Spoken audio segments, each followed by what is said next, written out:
My first investment actually was passive. It was in a smaller deal of a smaller operator, and it was a smaller capital investment. But what did it give me? I was able to officially call myself self-storage investor. And then I was be able to put on a personal financial statement, and this personal financial statement, it's a statement that you provide for a lender, and it had storage in it, even though I didn't really own that storage. But it was a great one. Many of you probably want to escape 9 to 5. But what ended up happening, we as entrepreneurs end up working 9 to 9, 9 to 10. Tell me guys, is it true or not? Yes, it's true. But again, we come into storage because we want to achieve that freedom. And freedom is realizing that you have a choice. Welcome everybody to Self-Storage Income. And today we are talking about the self-storage beginner. Well, technically it's not us. So we have Erik Hansen and Masha Klapanova. Sorry, Masha, I always struggle with your name. But this is a really exciting episode because of not just who's speaking or whatnot, but the format in which. Meaning that we had our event last year. And at that event, we had a lot of speakers. One of the speaker at last year's Self-Storage Income event was at our event the year prior and did not have any storage facilities. Then Masha acquired a storage facility and then came back the next year, and she was actually speaking. So both Masha and Erik had not had storage. They now both have 1 and 2 facilities, but they spoke about being a self-storage beginner at the event. So we recorded all of these, and we are releasing that now as we get ready for the self-storage income event coming up here in, how long do we have now? It's September. We got about 3 weeks or so-ish. No, is it give that or take? soon? Yeah. Incredible. Act now.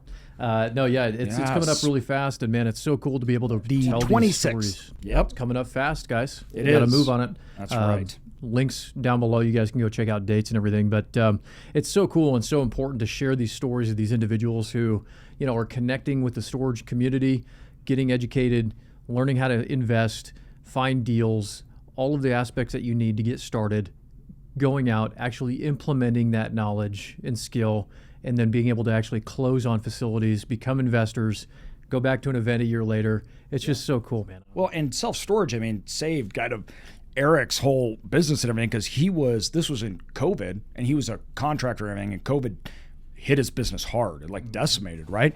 And so he then turned into storage and got a facility, right? And that's where he pivoted and moved, and now he's a storage investor. And it just shows how, even a quick turn, like Erik, it was like, I got to do something now. Mm-hmm. And he made it happen. Both of these individuals now have multiple facilities, but they were beginners like nothing, from nothing. They didn't have money.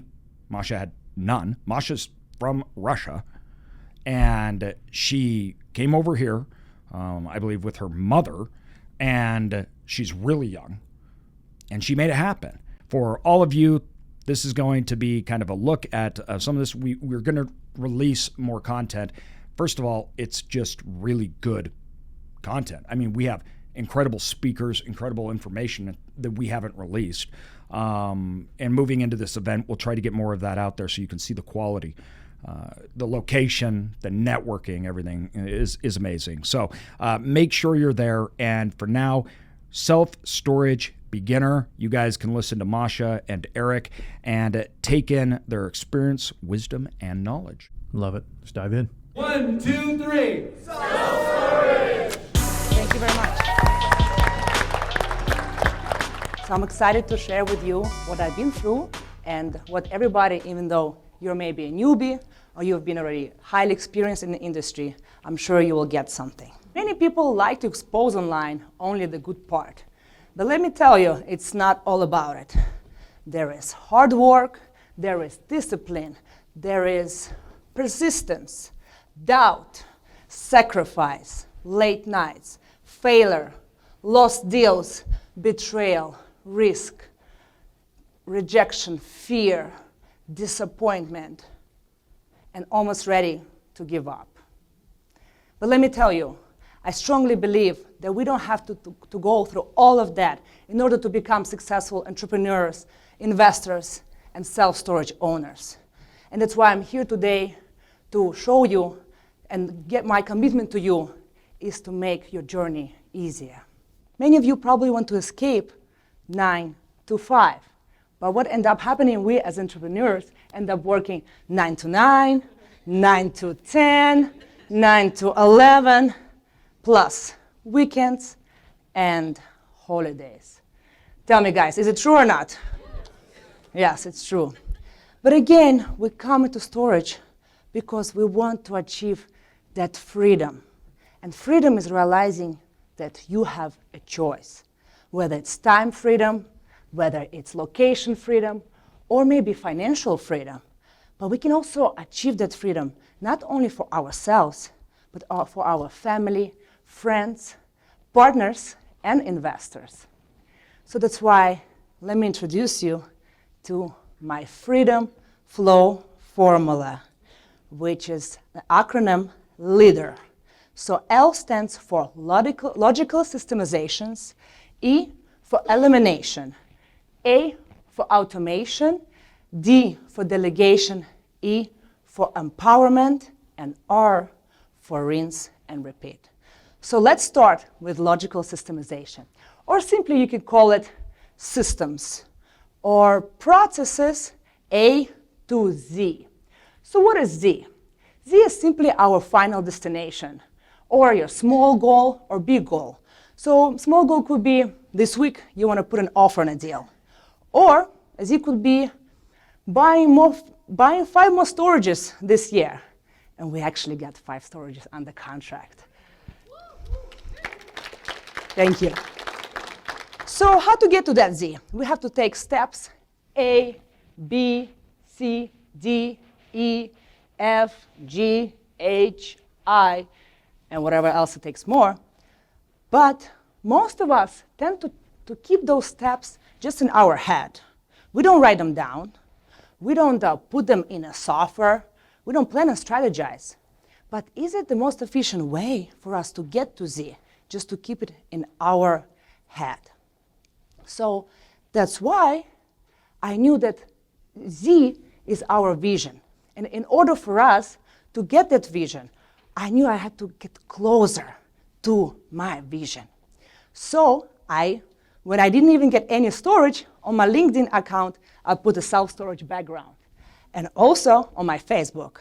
So if you guys want to follow me or have any questions, just go to LinkedIn, Instagram, or any of those platforms. I also was showing up on Zoom calls with a storage background. And this was right in 2020. So everybody was Zooming, everybody was on webinars. So I was make sure that everybody know me as somebody related to self-storage.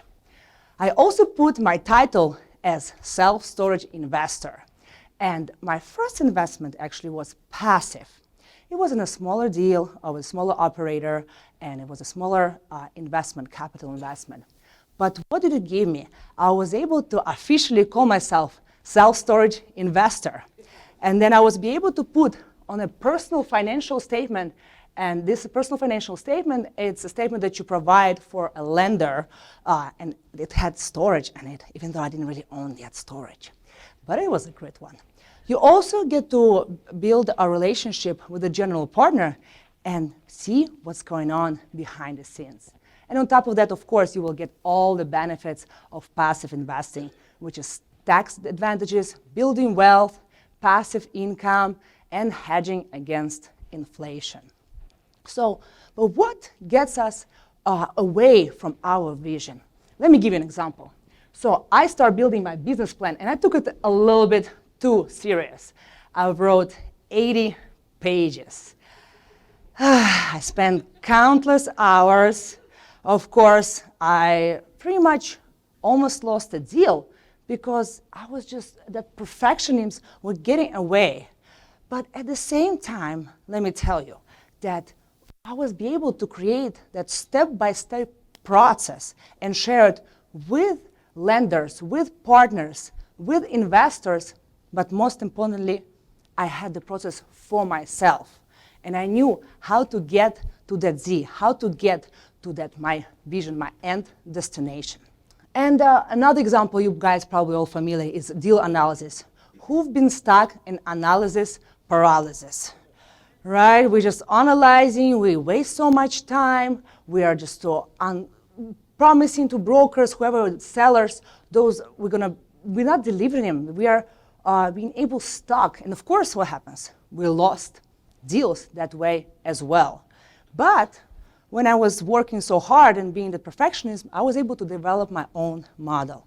And when you have your own model, you can be an independent investor. You don't have to rely on someone else who will be able to underwrite a deal for you. I was be able to create a custom model, which whenever I feel like I want to adjust something, I can do it. It's also a dynamic model. And of course, most importantly, I can get those numbers and those returns. So how to stop us from getting stuck in that paralysis analysis, in the perfectionism, and just overdoing things is have that goal, know that goal, and create those steps. But most importantly is to simplify it and eliminate. And that's why we get to the next point of the freedom flow formula is elimination. And we can eliminate things on a high level and a lower level. When I was before I even jumped in self-storage, I had interest in different asset classes and investment strategies, which were flipping, wholesaling, multifamily investing, senior living, mobile home park, and storage. So I had to eliminate all other asset classes and just put my 100% focus on storage. Even though at that time, I just paid for a residential wholesaling course, but I couldn't do both. I knew that let me put 100% focus. And one of my also visions was to create a self-storage brand. So when people think about Masha, they think of storage. And let me tell you, after about a year-ish, people start sending me text messages such as, every time I see a storage place, now I think of you. Isn't it so romantic? I want to ask you also, you as self-storage investors, what type of roles do you play? Deal broker? Director of acquisitions? Underwriter?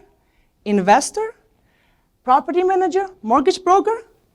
Any other roles can you guys think when you are a self-storage investor? Developer, great. Any other roles you play as a self-storage investor? Janitor? Could be, totally. Okay, so let's just run through them.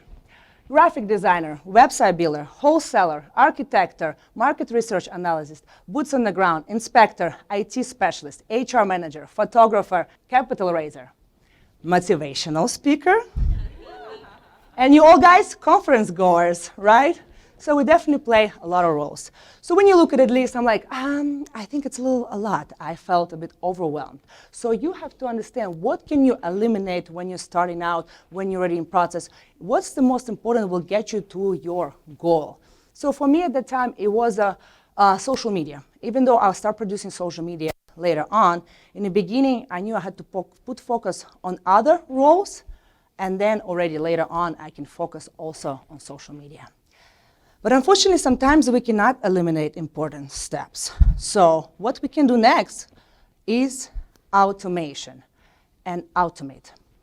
Without technology, I would not be able to find, buy, manage, or scale. Because on top of that, all my facilities are out of state. And even before, while I was buying all those properties, I was also doing it partially out of country. So without technology, we would not be able to do it. And I would not be able to go to Costa Rica and keep my business running. Because right now there's a lot happening. So I needed to make sure, even I'm in the middle of a jungle, I want to get my business going. So ask yourself, what can you automate? Maybe even implementing such a thing like Calendly.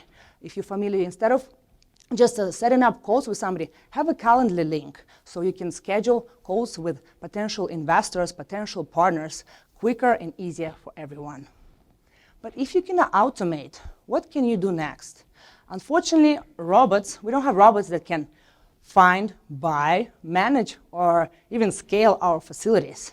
So we need to still have humans involved in our business. That's why the next step is delegation. And I've noticed that many of us are afraid to give up that control. And we keep working in business instead of on business. And AJ constantly talking about it, that we keep just working in business. Okay, great. So let's go and hire a property management company or property manager. But many of us who are starting out, or we have facilities that are only about 15,000 square feet, we have to become more creative. And what we can do besides getting boots on the ground. So a year ago, I started building my virtual team. And a year ago, I just hired a Filipino for just 5 hours a week, helping me with market research and data input. My goal for this year is to have 2 people for deal flow and acquisitions, 1 person for media, 1 person for as a copywriter, manager, bookkeeper, and the right hand. But the really goal is to have an executive virtual assistant who will be able to really take care and make sure that all of them are doing the right thing. My big mistake was to start building my virtual team too late in the process. It was a year after I started, and honestly, I could have started having it even earlier than 1 year after. So what's getting in the way of us delegating or getting virtual assistants is, again, giving up that control or believing that no one else will be able to do as good job as we are. Or training. Sometimes we say, oh, it's going to take so long to train someone, I just better go and do it myself. Or another one is thinking you are not big enough. And that one was definitely for me. I was resisting to starting. I had to be someone, I had to make as much money in the business in order to start off. But again, you can start with just 5 hours a week. It's not that big of a deal.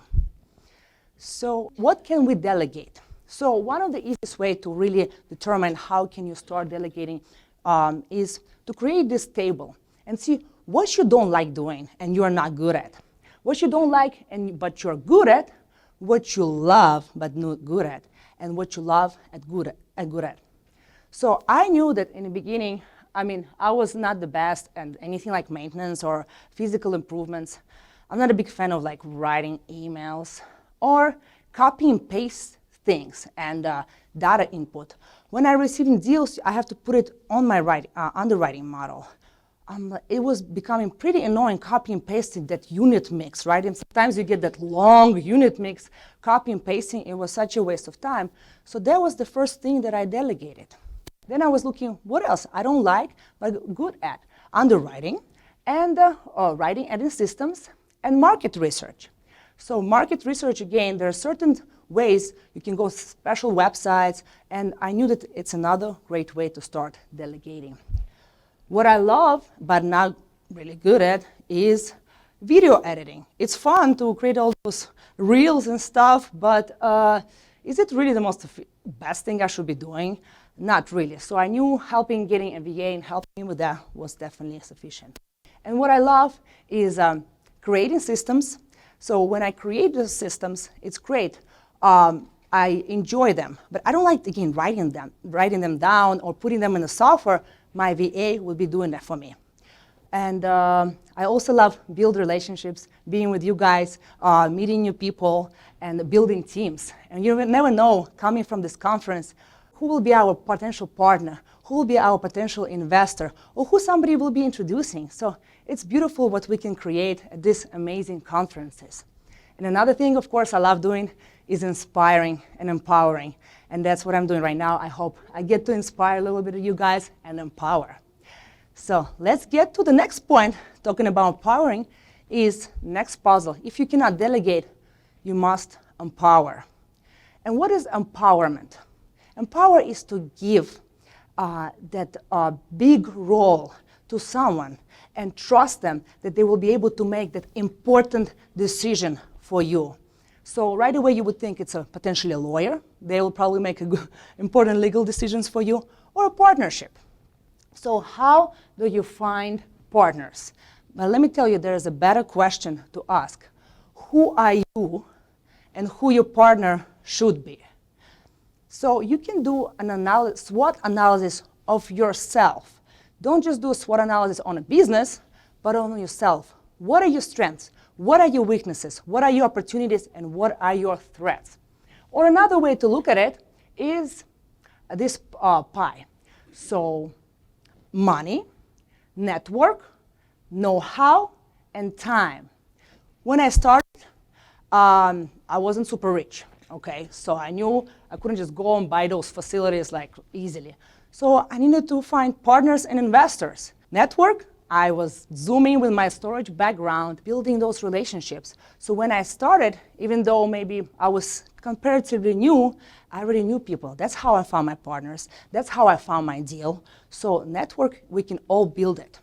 Know-how, obviously getting educated, become a part of the coachings, masterminds, and or coming to, again, this type of conferences. And time, we need to sacrifice sometimes that 9 to 9 and put time and make it happen. So what do you have the most out of this? And what are you lacking? Where you need support? Find a partner that's kind of an opposite of you. There was a couple things that I could not delegate. So it's really, I could not delegate physical improvements. I needed a partner who understands better when they see a facility, okay, how we can improve it. As well as underwriting, even though I can say I'm pretty good with underwriting, but I just don't like spend hours and hours in front of the computer underwriting. So now my partner has a phenomenal underwriting model, and he underwrites deals. So if you notice, a lot of the things start kind of removed, either delegated or empowered to other people. And then there is hiring an expert lawyer. With my partners in the beginning, when we hired, and I want to give a shout out to John Lindsay for recommending me on my first deal, a phenomenal lawyer, Gray Littlewood, but let me tell you, he is an expert, and he is not your cheap lawyer. But let me tell you that we were totally legally educated and legally protected. And we know from Rich Dad, Poor Dad, never be cheap with your lawyer. And now, even though my partners were not happy that we had to spend money on the lawyer, we're all happy that we're really protected. I also, talking about empowerment, I love empowering others to achieve that freedom through passive investing. So other people can make money while they sleep, while they travel, or while they're sipping coconut water on an island. So if anybody wants to get empowered, let me know. We have some opportunities on the plate. After we went through all of that, we gotta just rinse and repeat it. So we have systems. You guys put systems in place.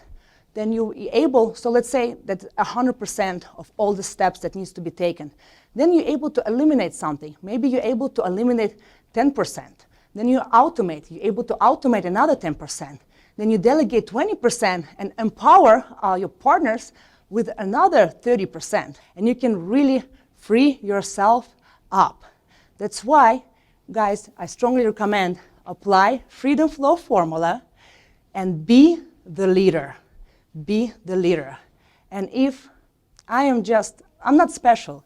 I am just an immigrant who had an American dream. And if I am doing it, you guys can do it too. When you guys are looking at property management software for your storage facilities, there's a ton of options out there, but no other option compares to Tenant Inc. Tenant Inc. is going to be your one-stop shop solution that has an amazing amount of tools that you can deploy at your fingertips to maximize the value of your facility, to operate it more efficiently, more effectively. They have an open API where you can back in almost anything you want. You own your data, and it's just an incredible solution. I can't say enough good things about these guys. Link is in the show notes. Be sure to check out Tenant Inc. Thank you, Masha. We have a lot of stories in Store Local, and you're going to hear a different kind of story now from Erik Hansen with Our Space Storage. Name of my company is Our Space Storage. We own one facility out by Yuma, Arizona, in a little town called Welton. It's a small town that triples in size during the winter with snowbirds and RVs, and so it seems like it's been a healthy storage market because of the seasonal nature of the town. It's my background is in construction and land development. I've been moonlighting as a commercial broker for the last 7 years or so, and I've done a lot of land, I've done a lot of multifamily, I've owned single family rentals, and but I have a great wife who was always encouraging me, we should get into storage, So like Masha said, I had to decide where to put my focus, so I decided I should listen to my wife, which I've learned over the last 20 years is usually has a good result. So I started looking into storage, and the first step that I did was I started talking to all my contacts about it, and one of the people that I've helped with real estate transactions was my father's cousin, who his father lives in Welton, Arizona. So he said, hey, I know about this storage facility. It's right by my dad's place, and he gave me the information for the owner, and so I started talking to her. She was elderly. She had built the facility with her husband, and she was looking to sell, so kept talking to her every month or so. Finally, when she was ready, she told me what she wanted for the facility. It was a great deal, so we pulled the trigger. So that's what I want to talk to you about, what I did with that facility, how we took it from where it was and brought it along and added quite a bit of value. So this is what it looked like at the time we bought it. It's 100 units. It was had a 65% occupancy at the time. There was no website. You couldn't find it on Google, so if you were looking for storage in the area, you literally had to know the facility was there. You had to go up and see the number on the gate, call the number, and then meet some guy out at the facility and rent the unit. So that's why it wasn't leasing up, because it was really hard. So there was no property management software. In fact, she didn't have any leases. She didn't have any even records of who her tenants were. We didn't know who was in what unit. So what I had to do is get 2 years worth of canceled checks from her bank and become a detective, and looking on Facebook, looking on LinkedIn. Most of these people aren't on LinkedIn. Looking on, just Google searching these people, sending out snail mail. It took me months to figure out who was in what units, and even then, there was probably 20 units that we couldn't find. So we overlocked the units. We put notices on the doors of the people who we didn't know who they were, and then a few months later, after no contact, we eventually cut the locks, and eventually we found most of the people. So that was an adventure, just trying to figure out who was there. There was no leases, like I said. There was no accounting records, so we had to pay all cash for the deal, because obviously with no accounting records, you can't finance a facility. So, and it was bringing in a gross revenue of about $3,600 a month at the time. A 10 by 10 was getting $50 when we bought it. So this is what it looks like now after a year and a half. It's 3% vacant. We've got 97% occupancy. We added a website. We added a property management software. We got on Google. That was a process, because to get on Google, you have to give them certain information, and then they have to send a letter to the physical address of the facility. Well, there wasn't even a mailbox here, so I had to install a mailbox and then have somebody pick up that mail, and it took a while, but we got on Google. So after we got a handful of good 5-star reviews in there, we became the #1 search result for storage in that area, and that really helped drive our occupancy as well. We use StoreEdge for our property management software, and so right now, with our net operating income at a 6 cap, the facility would be worth about $1.1 million. There's an aerial of the facility. We did purchase 2 additional acres adjacent to it to the right, so we're looking at expanding. We actually got approval to expand, but the costs are just a little too high right now, so we're holding off on that. We put new lighting on the facility, so that was a nice upgrade that we did. LED lights, they don't cost very much to run, and they add a lot of value to the facility for maybe $3,000 for the whole facility. And really the key to what we've been able to do is implementing different technology on the property. The first one, the property management software was key to having the ability to just see that dashboard, see who's overdue, who is moving out, moving in. You see all your messages coming in. You have document control.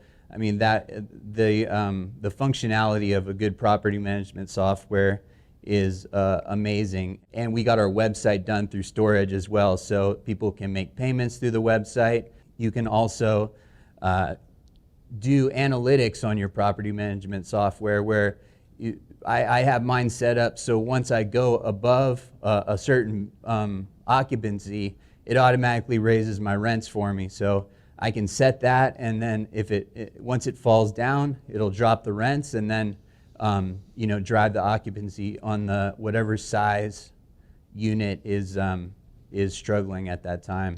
Probably the best thing we did was add Noki to the facility. Since I live in California and the facility's 4 hours away, I don't have a full-time property management person, so adding Noki was a game changer for us. I think we had 20+%, 30% delinquency.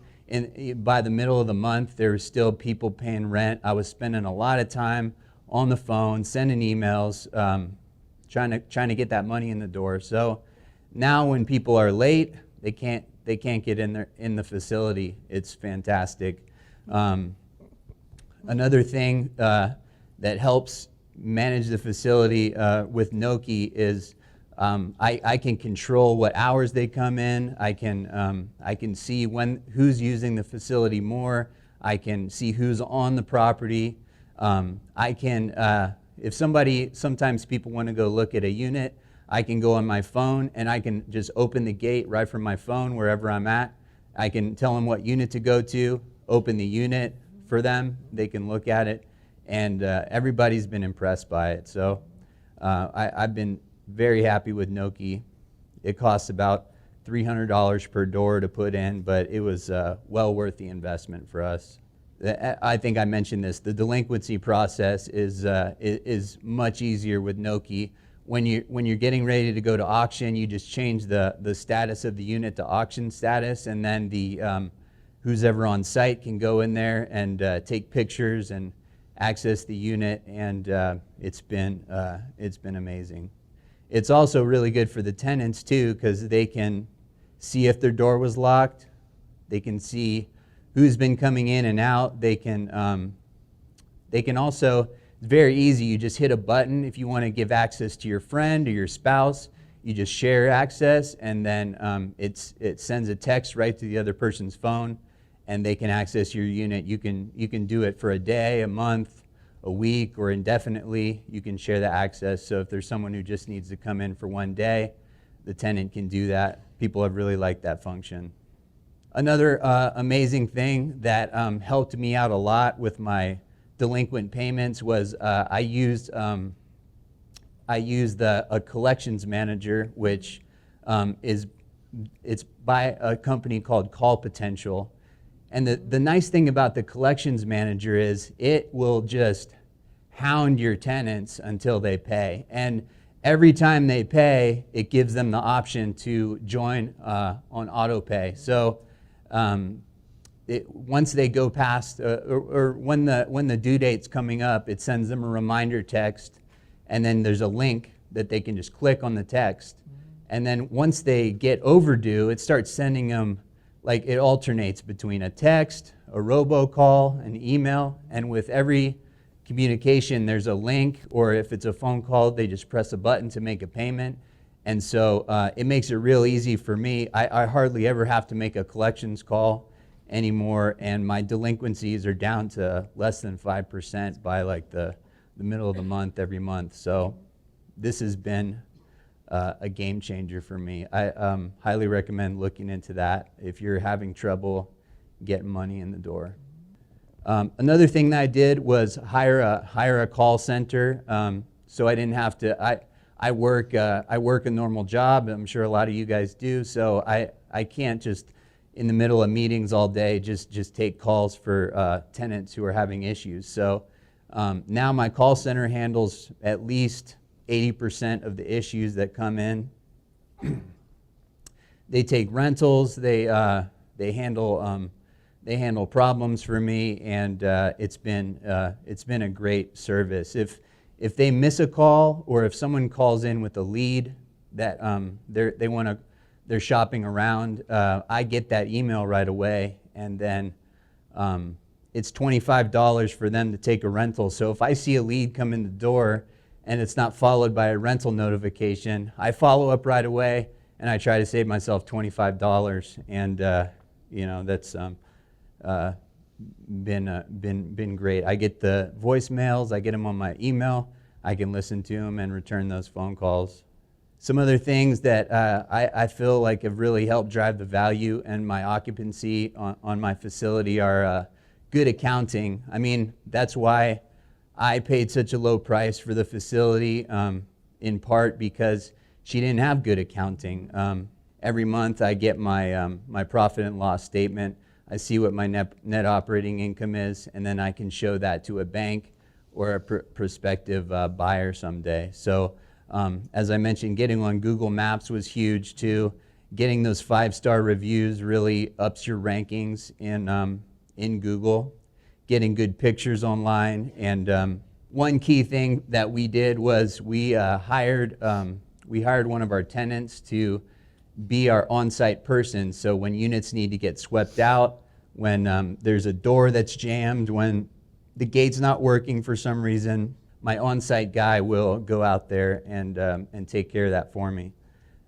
Getting QuickBooks, which fully integrates with the property management software, was a very helpful tool. Changing out the lighting. Tenant events. When we did Noki, we have a very I'd say technologically unsophisticated population in Welton, Arizona. So I was a little worried about the Noki implementation, but I only had one tenant with a flip phone that didn't have an email. So for those people, they have a little key fob that you can give them, and they can access the facility. Last but not least, I recommend joining Store Local. I give a shout out to Travis. When I got started, he was always available to talk to me. He helped me find a great accountant, Maricela Diaz. She's here. She does great work. My attorney, Ian Quinn, he helped me find him, and he also reviewed my plans for my expansion. He really helped me with a lot. So not only do you get the good service, Anne-Marie has been amazing. Just the people that you meet and the referrals that you get and the relationships are well worth the cost of joining Store Local. This is just an example of the financials that I get every month, and you can see right now I'm running at a 28% expense ratio. So all these services and all this technology, it's not cost prohibitive. It's allowing me to stay lean and mean and operate and remotely manage a fairly small facility for not that much money. So this is kind of a summary of take advantage of the technology that's out there. I mean, the call center is amazing. The collection module was fantastic. If you are trying to manage remotely, these tools will help take the pain out of it. I mean, I really hardly spend any time at all, and it's running like a Swiss watch at this point. So last but not least, I just feel like this is an ideal mix that I've found for running and remotely operating a small self-storage facility. And I apologize to the Hummingbird people in the audience. I'm sure you'll get me eventually, but I've just got, these are kind of my, the backbone of what I've been doing. So thank you for listening to my story. Thank you, Erik. Thank you, Masha and Erik. Appreciate the presentation. It's awesome. Erik, you said you're from California. I'm from California too. Drove a long drive. I'm in the Central Valley now, and there was electricity went out. So when there's no power at your facility, what's your alternate plans, or what? Do you have a backup system for that? You know, that's a good question. We actually, you wouldn't be able to get into the facility. That's the main problem, because the gate is electric. But if you wanted to jump the fence, you could get into your unit, because the it's the Nokia, I forget what it's called, whatever the one that uses the battery is. So you probably, if the power went out, I would have my manager go and manually open the gate and just leave the gate open, and then people would still be able to access their units. Do you have Nokia at the gate? The gate is Nokia as well. Yeah, we have a solar panel, but also we have a contact for emergency gate company. I remember we had a issue with the gate, and it was Saturday, like 7 a.m., and we were able to get that emergency gate company to come in and fix the gate ASAP. That's within amazing. 2 hours. How many years until keypads, locks, and keys are obsolete because consumers refuse to use them? 10. 7. Coming. It's coming. Yes. How much coaching do you have to do for new tenants on the Nokia system? You know, where it's the way we have it set up at our facilities is pretty seamless, so they get a message. But a lot of our facilities, we have older tenants that don't really understand phones. They can't even get online to make a payment on the website without a lot of coaching. Do you have that constant, you know, tying up the phone system? I'm not going to lie, I've had some painful phone conversations, getting people to download the app, they're figuring out their Bluetooth isn't turned on, and you know, but I've gotten better at it, and I've never been unable to walk someone through the process. So yes, there have been times where I've had people who had difficulty figuring it out, never in person, but over the phone.